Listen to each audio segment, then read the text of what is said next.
তো অন্নপূর্ণা ভান্ডারের ফর্ম যাদের যাদের রিজেক্ট হয়ে গিয়েছিল এখন কিন্তু সেই স্ট্যাটাসের ঘরে যে আন্ডার ইনকোয়ারি এই লেখাটা চলে আসছে। তো এই লেখাটার মানেটা কি, তো এটা কিন্তু অনেকে বুঝতে পারছেন না। তো তার জন্য কিন্তু আজকের এই ভিডিওটা, তাই ভিডিওটা সম্পূর্ণ দেখবেন, তাহলে কিন্তু আপনারা এই সম্পূর্ণ বিষয়টা বুঝতে পারবেন। ঠিক আছে, তো দেখুন, যারা যারা 1 জুলাই টাকা পাননি তাদের কিন্তু এতদিন স্ট্যাটাস দেখাচ্ছিল সাবমিটেড, কারো কারো দেখাচ্ছিলো ইনকোয়ারি প্রসেস, কারো কারো ইনকোয়ারি রিভার্টেড লেখাটা আসছিল। কিন্তু এখন কিন্তু তার পরবর্তীতে 2 তারিখ থেকে কিন্তু সেইখানে অনেকের ফর্ম রিজেক্ট করে দেওয়া হয়ে গিয়েছিল, সেখানে কিন্তু অনেকের ফর্ম রিজেক্ট করে দেওয়া হয়েছে। ঠিক আছে, তো কী কারণে রিজেক্ট করা হয়েছে এটা কিন্তু সরকার দপ্তর থেকে জানানো হয়নি, শুধু রিজেক্ট করে দিয়েছে। তার পরবর্তী কী হলো না, 4 তারিখ সন্ধ্যা থেকে কিন্তু সেখানে স্ট্যাটাস আবার অনেকের পরিবর্তন দেখা গিয়েছে।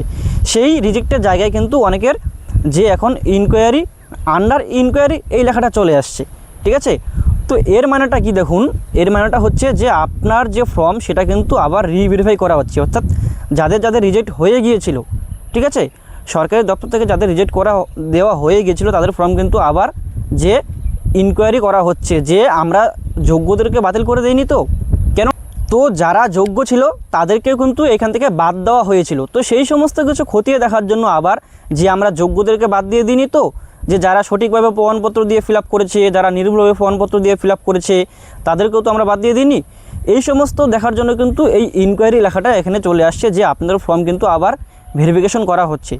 এই ভেরিফিকেশন থেকে কিন্তু আপনার ফর্মটা আবার ভেরিফাইও হতে পারে, আবার আপনার যে রিজেক্ট সেটাও কিন্তু হতে পারে। কেন বলছি দেখুন, অনেকেই আছে এরকম যে ভুল প্রমাণপত্র দিয়ে এই ফর্মটি ফিল আপ করেছিলেন, তাদের জন্য কিন্তু এটা ভেরিফাই করা হবে না, তাদের জন্য কিন্তু এখান থেকে অলরেডি সরাসরি রিজেক্ট করে দেওয়া হয়ে যাবে। ঠিক আছে, তো আমি আপনাদেরকে আরেকটা কথা বলি যে যাদের যাদের অলরেডি রিজেক্ট হয়ে গিয়েছে আপনারা এখন কি করবেন।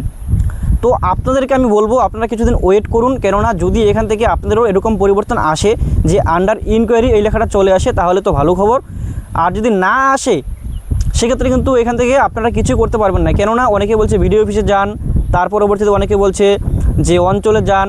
দেখুন এখানে কিন্তু অনেকেই গিয়েছিল, সেখান থেকে বলছে অঞ্চল থেকে যে আমরা কিছু জানি না, অঞ্চলে যান, অঞ্চল থেকে বলছে আমরা কিছু জানি না, এই সমস্ত কিছু কিন্তু বলছে। তো সেখানে গিয়ে আপনাদের কোনো লাভ নেই। আর আমার এই সমস্ত বিষয় নিয়ে সরকারের কাছে একটাই আবেদন যে যতদূর সম্ভব আপনি এখানে এডিট বা এমন কোনো অপশন দিন যাতে যাদের রিজেক্ট হয়েছে তারা যাতে তাদের কারণটা জানতে পারে যে আমার এই কারণে এই রিজেক্টটা হয়েছে। ঠিক আছে, কেননা কোনো কারণ ছেড়ে আপনারা রিজেক্ট করে দিলেন, যারা যোগ্য ছিল তাদেরকেও আপনারা রিজেক্ট করে দিলেন, কারণটা তো জানান যে আপনার এই কারণের জন্য আমরা আপনাকে রিজেক্ট করেছি। তো আমার এটাই আবেদন যে এরকম কোনো অপশন দিন, অথবা এডিট অপশনটা অবশ্যই দিন যাতে ওনারা আবার এই ফর্মটি সেখান থেকে যে ভুলটা হয়েছে সেটাকে শুধরে আবার যাতে রিসাবমিট করতে পারে।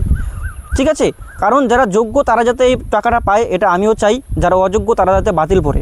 ঠিক আছে, তো এই ছিল আজকের এই ভিডিওতে। আপনারা আশা করি বুঝতে পারছেন যে যাদের আন্ডার ইনকোয়ারি রয়েছে তাদের এই লেখাটার মানে কি এবং যারা যারা রিজেক্ট রয়েছে আপনারা এখন কি করবেন। ঠিক আছে, তো আজকের এই ভিডিওটা এতটুকুই। যদি আপনাদের এই ভিডিওটা দেখে একটু উপকৃত হয় তাহলে আমাদের চ্যানেলটিকে সাবস্ক্রাইব করতে ভুলবেন না। ধন্যবাদ।